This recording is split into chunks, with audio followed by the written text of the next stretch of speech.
So today we're going to be working with Jasmine Essential Oil for Forgiveness. Jasmine. We're going to run through a couple of things today. Firstly, I'm going to introduce you to Rituals for Grace, which is my mentorship, a 12-week mentorship to help you understand the virtues and the archetypes of the heart space coupled with essential oils.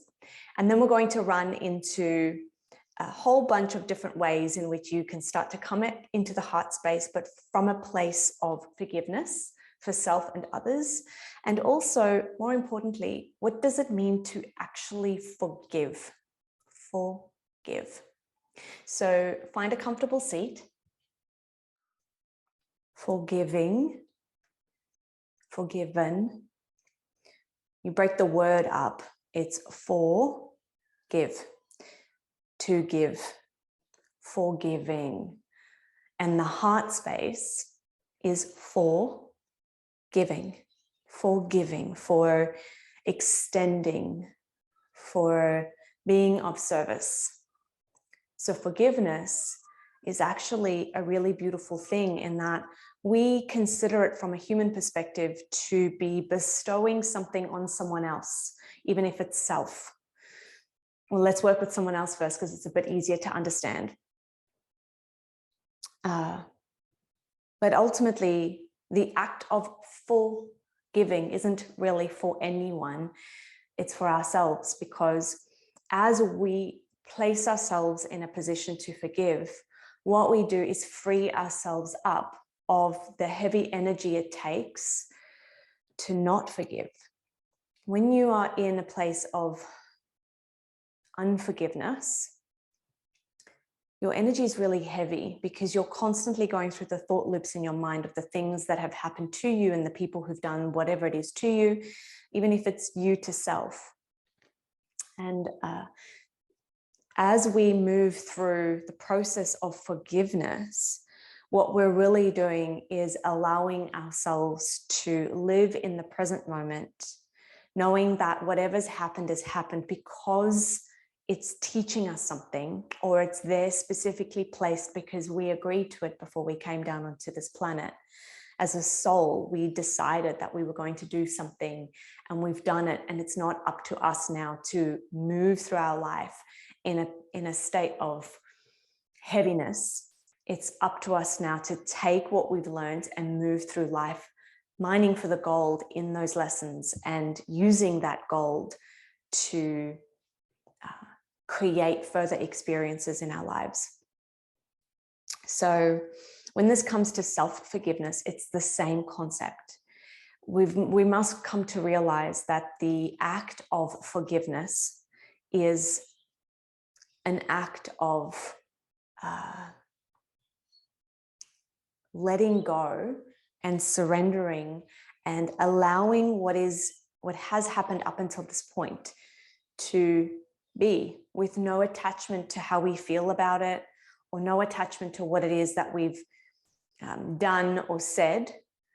And of course, there's an element of us repenting and asking for forgiveness to those that we've hurt, even if it is ourselves, and being in the act of asking and giving permission. But then from there, we have to move on, because too often I see people in this place of carrying their wounds through their lives. And what happens is you get stuck in that. You get so stuck in it that it's paralyzing. So when you're paralyzed with this feeling, whether it's guilt or shame or whatever it is that this heaviness of unforgiveness brings with it, you tend to close off any sort of creativity. Meaning, say you've done something that you're not proud of, that you feel shameful of, and you don't really want to talk about it, you don't want to think about it, you don't want to consider the hurt you've caused.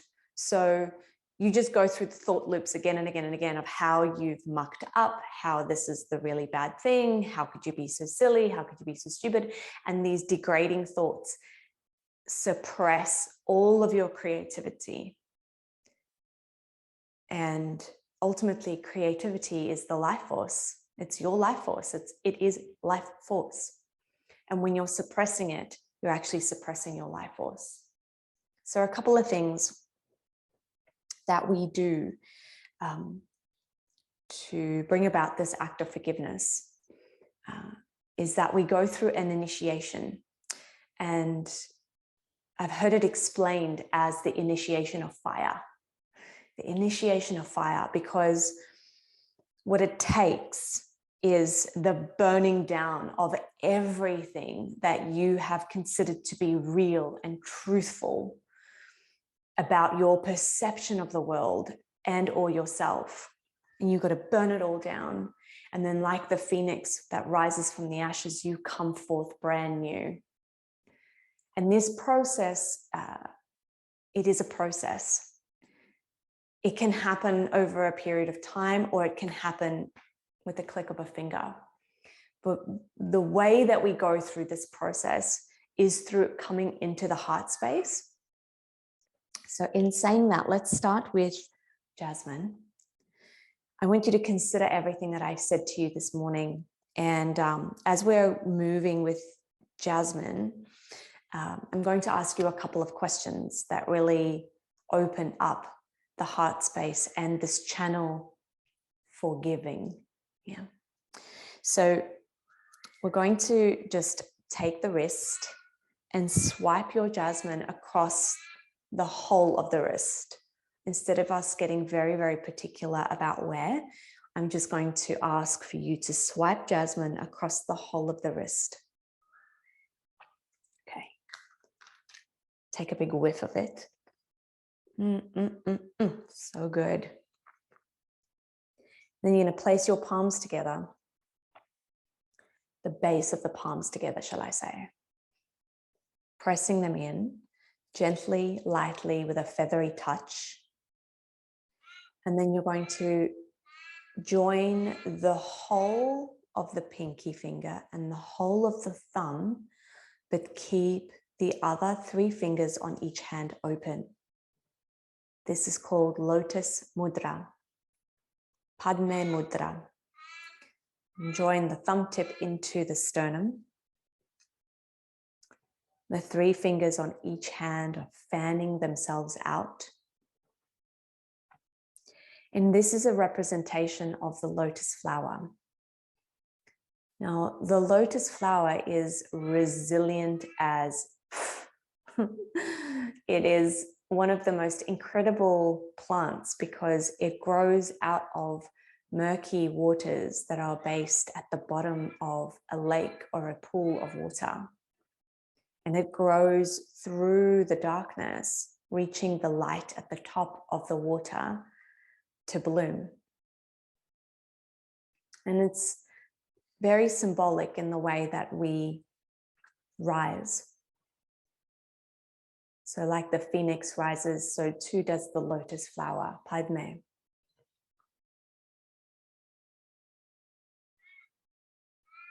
Padme. And you're just going to hold this for another 2 minutes. And I'm going to ask a couple of questions of you. You sit in contemplation as you answer these questions for yourself.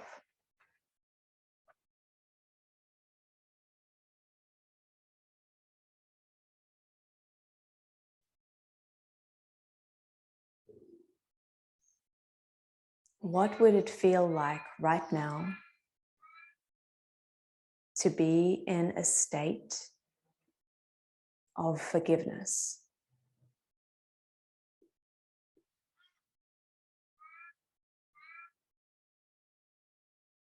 What would it feel like right now to be in a state of forgiveness?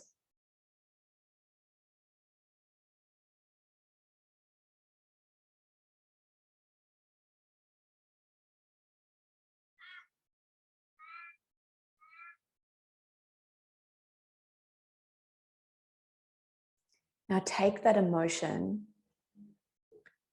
say you considered that it was free. I'd feel free. Take that emotion and in your mind's eye, pluck that emotion out of your body and place it in front of you.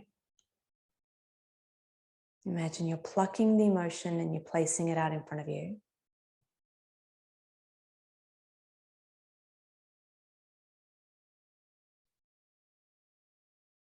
And your second question is,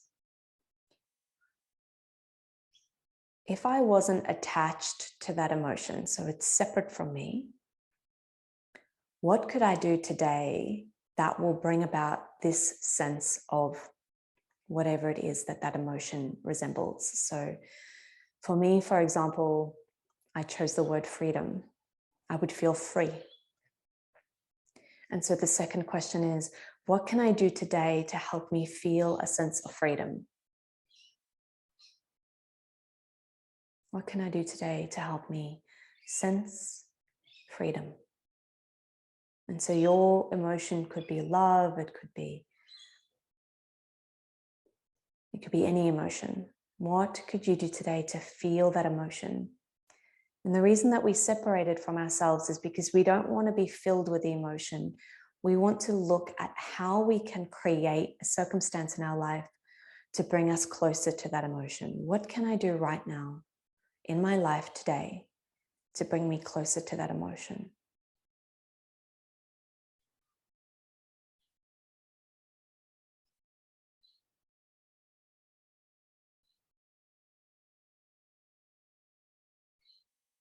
And then the third question is, can I come into a state of forgiving right now for myself?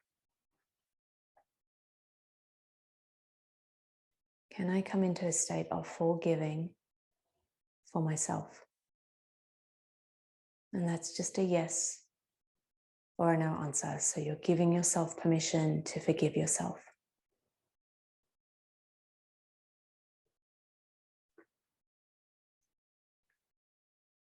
Now, staying where you are, I want you to lift the lotus flower up towards the sky. You can open your eyes to take a look at the screen. Lift your arms all the way up. And then release the flower. Turn your palms to face down.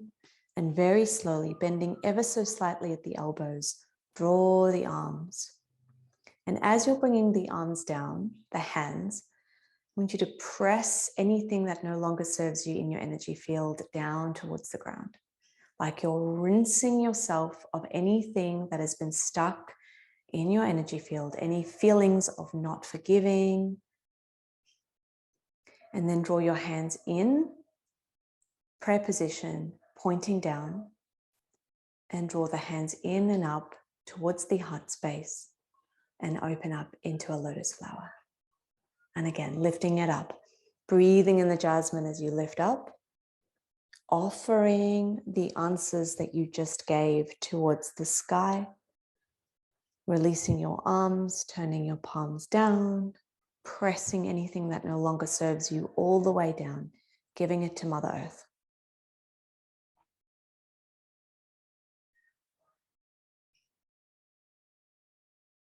And joining into prayer position, pointing down, flipping it in and up to the heart space and opening it up into a lotus flower. We're going to do this 3 more times in your own breath and your own time. You can close your eyes and imagine now as you're pressing the energy that no longer serves you down to the ground, anything that you've been harboring,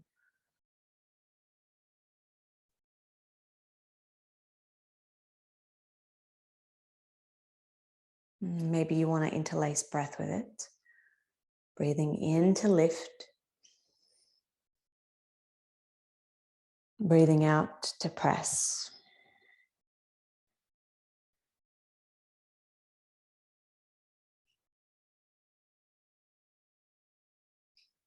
Breathing in to lift.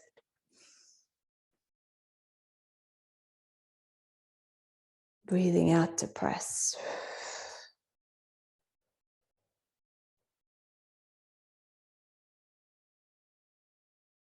One more round.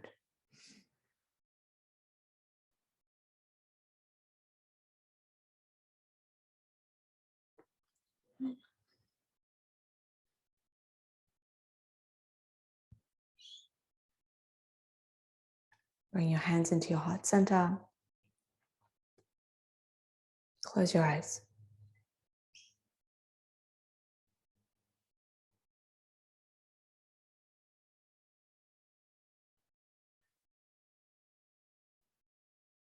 And open your eyes. All right, let's get into some yin yoga. To begin with, we're going to be working into the hips today, mostly. So if you're tight in the hips or you feel like there's any sort of constriction, I'm going to go through 3 different variations of these poses. There's no better way or worse way to do it, in that as long as it feels good in your body. Yeah. So to begin with, you may want to first and foremost sit up onto a block, a cushion, a blanket to lift your hips higher than your knees. Okay. And then I want you to bring your feet to touch and your knees to touch. You're going to fold one leg down, bringing, let's say it's your right foot to the outer left hip. And then bring your opposite foot on the outer thigh of the opposite leg. Okay, so this is the first option. The intention here is that your spine is long.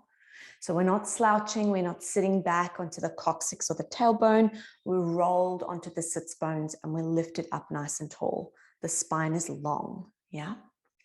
Option 1 is here.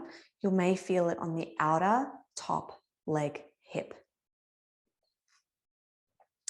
Option 2 is to stay on the block, the cushion, the pillow, lifting up through the hips. And we're going to rock forward to stack the knees onto one another and then drop the top foot onto the side of the foot and create this tight suction-like pose. This is called shoelace.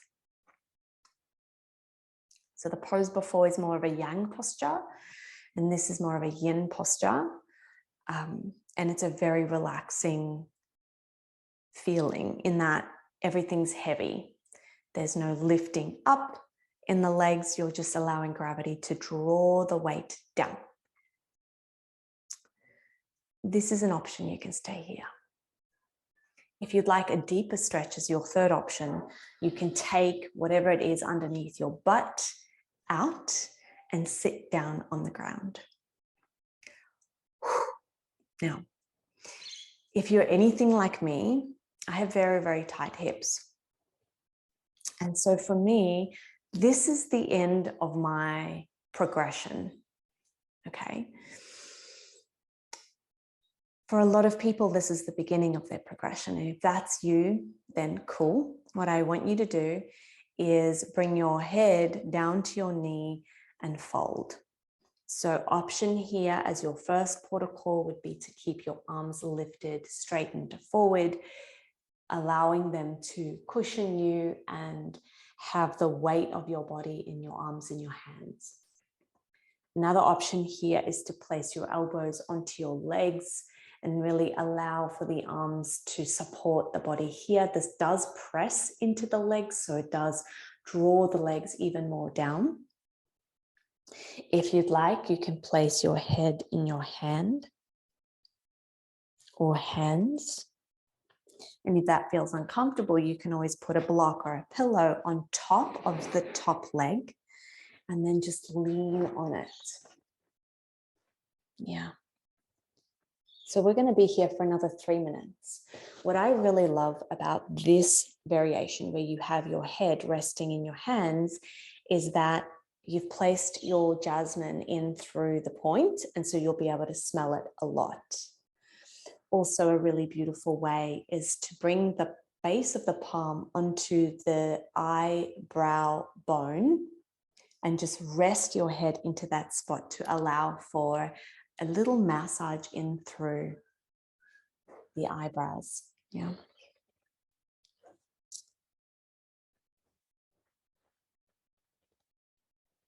Remembering that throughout this sequence, of which it's quite short, it's a short sequence, we're really working in through the hip crease, the outer hips.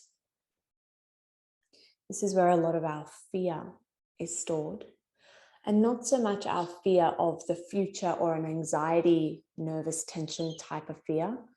It's more about the fear that we harbor within our bodies of letting go, of surrendering, of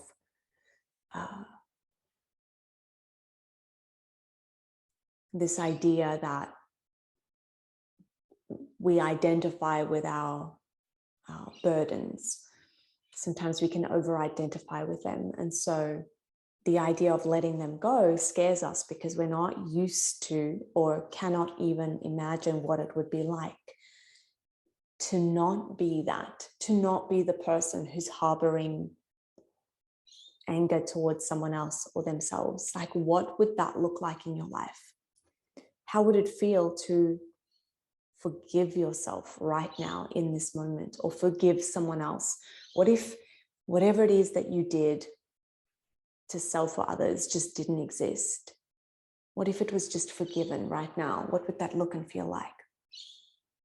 If you'd like to go further in the pose, you can do one of two things. You can either draw your feet further outwards, so pushing them away and forward from the body, or you can take your props out and lean forward ever so slightly, making sure that your sits bones are still placed firmly in the ground. So there's no lifting up of the sits bones, they're still planted firmly, and you've got this feeling of pushing down through the butt, but also reaching forward through the arms. So you're pushing back and yet leaning forward. One more minute here. It's generally through these poses, the hip poses in any yoga class, that most yogis will start crying. And it's because of this intense feeling of letting go, this relief of not being tangled and attached to the very thing that was holding them down. This sense of freedom and elation and bliss that can take over once you've agreed to forgive and let go. The last 30 seconds, you may want to go a little bit deeper, noticing how with every 30 seconds that passes, the fascia and the connective tissue really does heed to gravity. It really does bring about a sense of openness.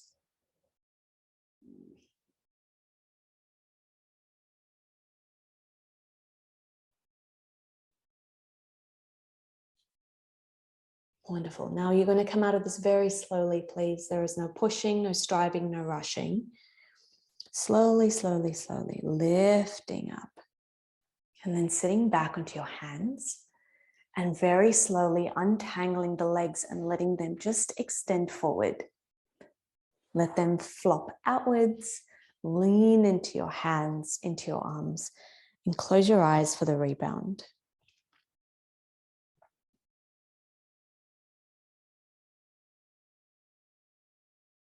Where do you feel the energy? Can you feel it moving through your body?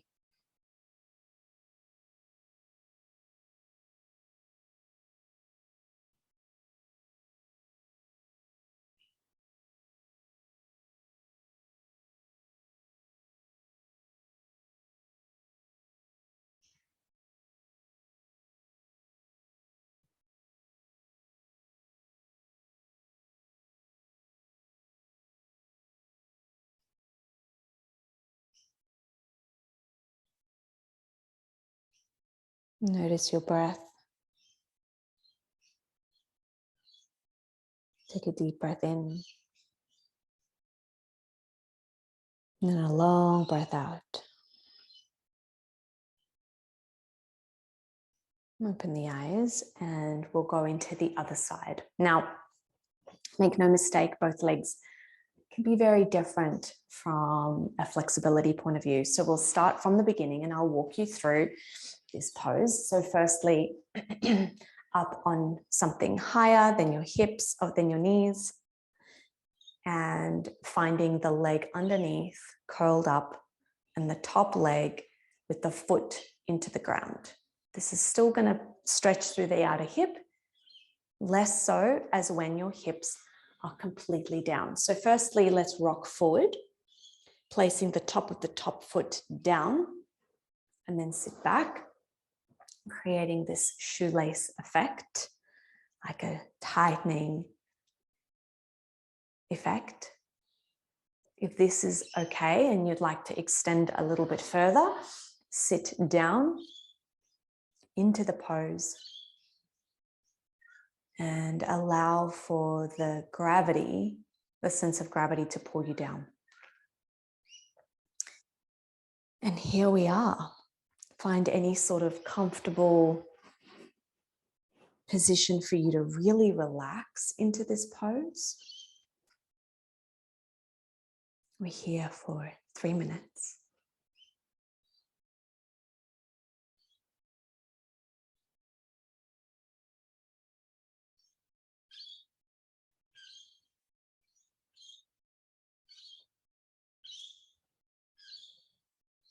You bring your attention into your body. Where are you feeling the pose? Can you move towards that sensation?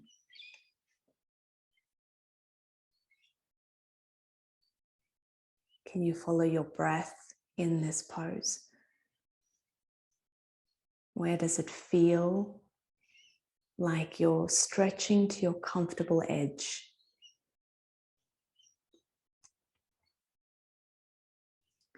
There's something so profound about movement and its ability to help us open our channels.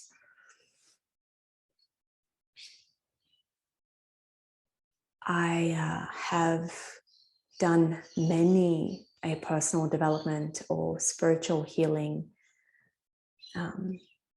experience where there is no movement involved.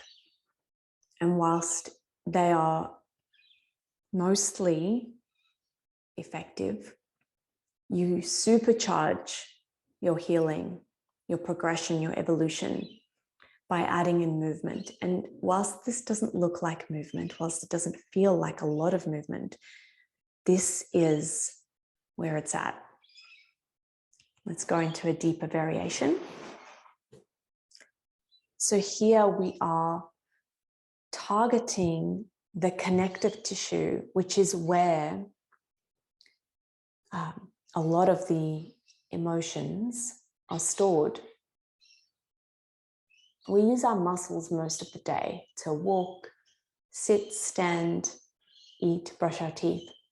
All of these require muscular movement, the contraction and relaxation of certain muscles.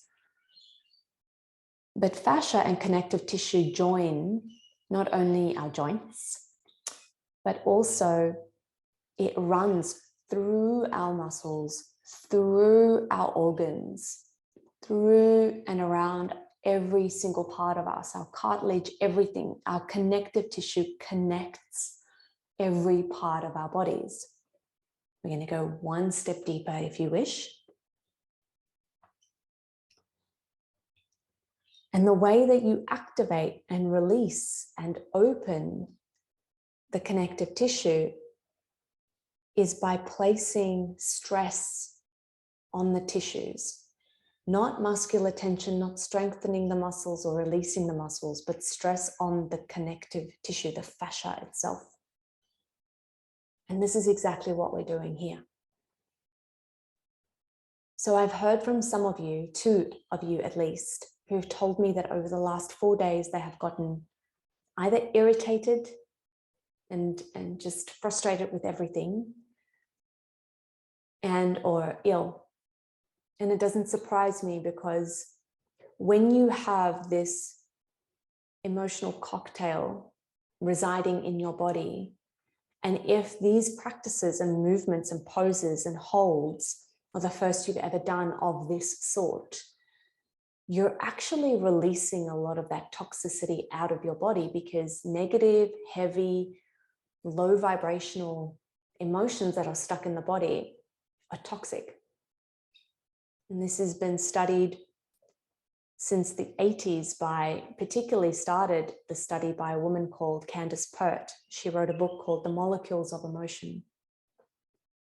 She talks about how these emotions are stuck in the body if we're not moving through them and allowing them to express themselves. Gently come out of this pose.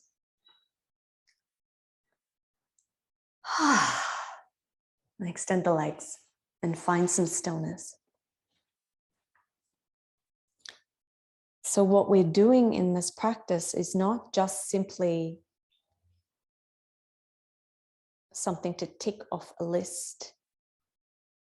This is an important part of our healing, and coupled with the essential oil to help us move through and open up the energy channels, we're able to detox just that little bit quicker.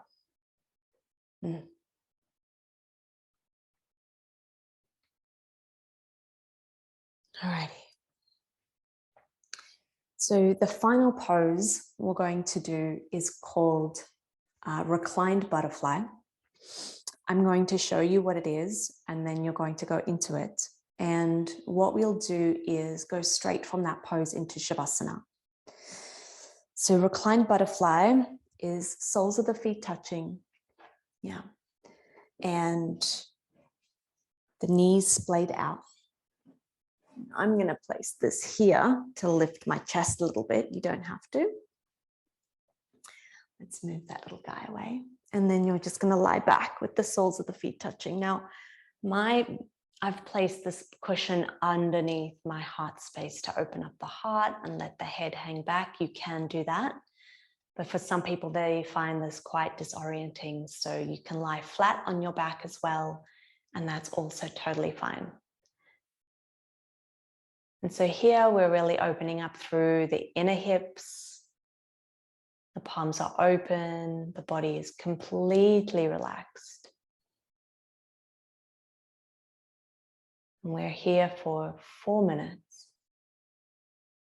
Allow gravity to draw your knees towards the earth.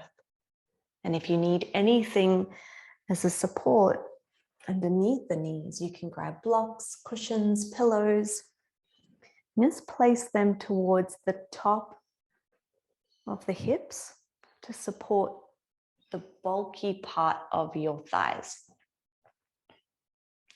This is the most support, and if you need less support, you can then move it towards the knees, which also provides this sense of support. Don't ever be afraid to ask for support and use the support of your props. There's such a gift in this practice.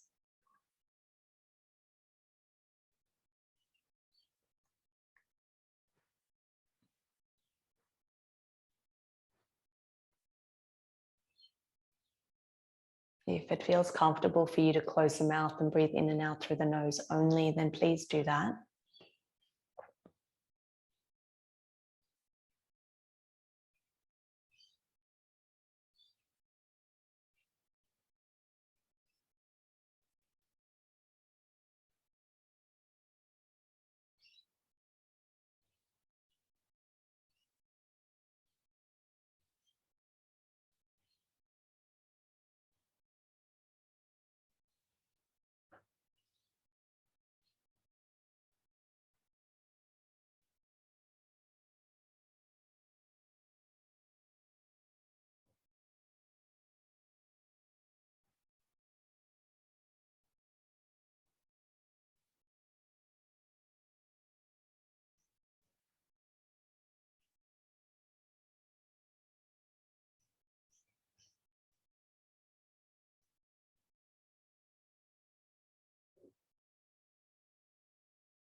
With every breath that you take, the body relaxes even deeper.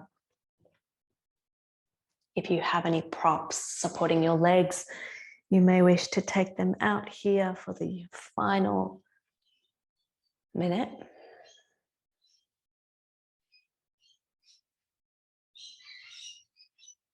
Really contemplating what it means to surrender completely, to open yourself up to creativity and the creative force.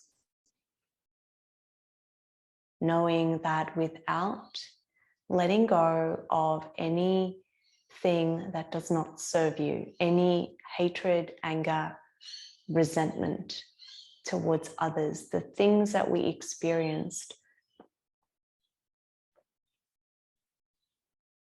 letting them go, choosing in this here now moment to live our lives bright and free from the shackles of our past.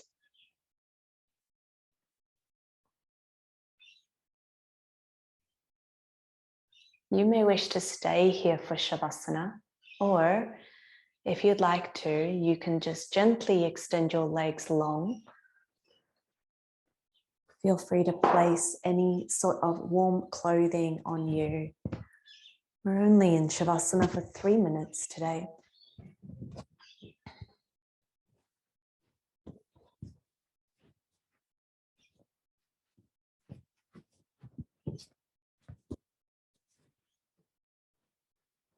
You're lying down, your palms are open, your feet are naturally falling out to the side.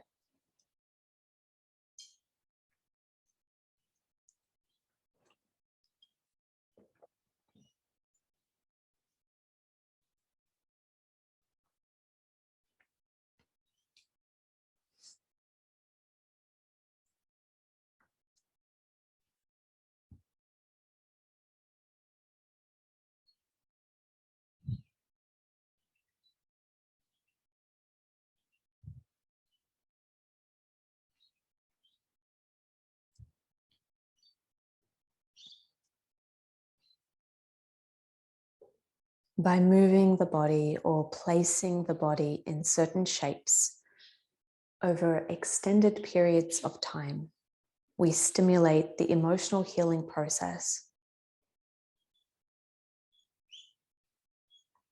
Everything is energy. Our thoughts, our words, our actions and intentions all play a part in the application of energy medicine. The body has an incredible ability to heal itself given the chance. When we lean in towards the pain and discomfort with love and forgiveness in our hearts, we find magic, alchemy.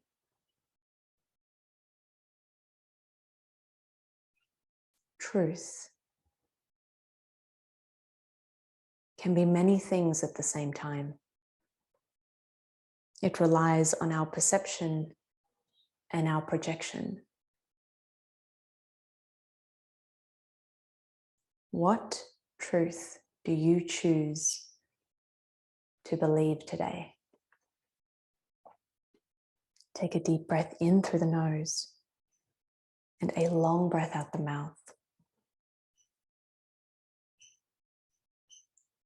If you have time, you may wish to stay exactly where you are and rest in Shavasana for longer.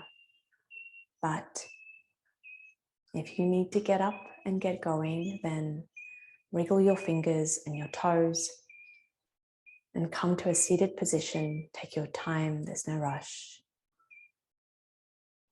Bring your hand into Padme Mudra once again.